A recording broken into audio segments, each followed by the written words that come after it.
Hi, welcome to Total Training, Premiere Pro CS6 Essentials. My name is Debbie Keller. I'm a teacher and an author of Adobe textbooks for Cengage Learning, including the video collection Revealed, featuring Adobe Premiere Pro, After Effects, Audition, and Encore. In this series, we'll be exploring the essentials of Premiere Pro, including setting up a project, editing video clips, and exporting your project as a movie file. We'll begin by exploring the workspace and creating a project. Let's go ahead and get started.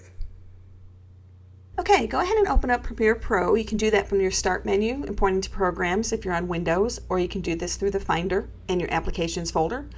And you'll notice that when you open Premiere Pro, we are greeted with a Welcome dialog box.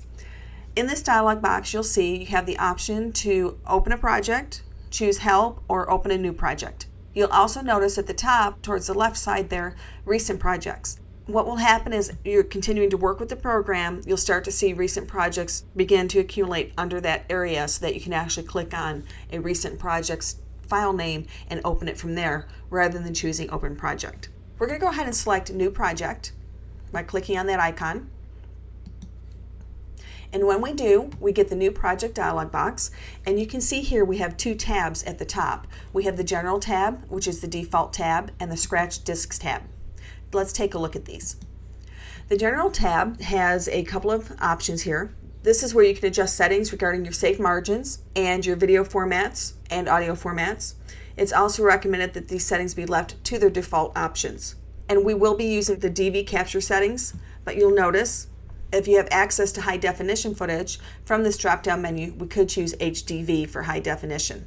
But we'll be using just digital video because of the file size, and we're working with you having to download project files and such. So we're going to actually use just regular digital video, not high definition, so that it's easier for you to actually get the project files. This is also where we can set our location to where our file will be saved. You can see here it's defaulting to a folder inside your Documents folder on Windows, to a folder that's already been created for you when Adobe installed Premiere Pro. And Adobe does this for a lot of their applications. So we have an Adobe folder with a Premiere folder inside of it, and then the version of the software that you're working with. So if you have previous versions of Premiere Pro, or have had previous versions of Premiere Pro, you will see inside this folder different folders named with the previous versions, 5.5, 5.0, and so forth. If you do not see this location, you can go over to the down pointing arrow to see more options. There you will see the Documents, Adobe, Premiere Pro 6.0 location, and you can select that. Obviously we can click on the Browse button, and it brings up our dialog box allowing us to choose where we want to save it. And here we can see it's defaulting to that 6.0 folder inside that Premiere Pro folder.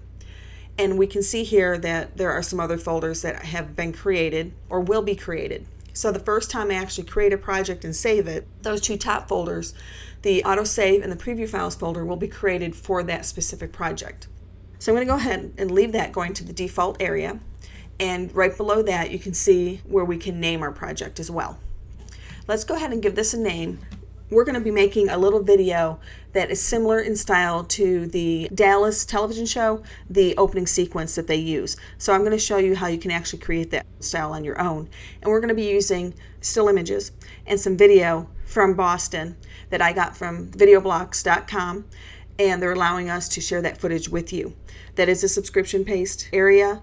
They do have some free trials that you can download unlimited amounts of footage to use in any of your projects. So I'm going to go ahead and name this Boston. Let's look at the Scratch Discs tab. This area allows you to adjust your settings for where different file associations will be saved. So as I mentioned before, we have those preview folders and such that are automatically generated. You'll notice that all of our files that are going to be associated with this document are going to be associated with the same folder as the project, which is that default folder that was created by Adobe for you. In this case, on a Windows machine, inside that Documents folder, as we saw here on the General tab. If we look at that location path, we see here under Scratch Discs, it's that same location.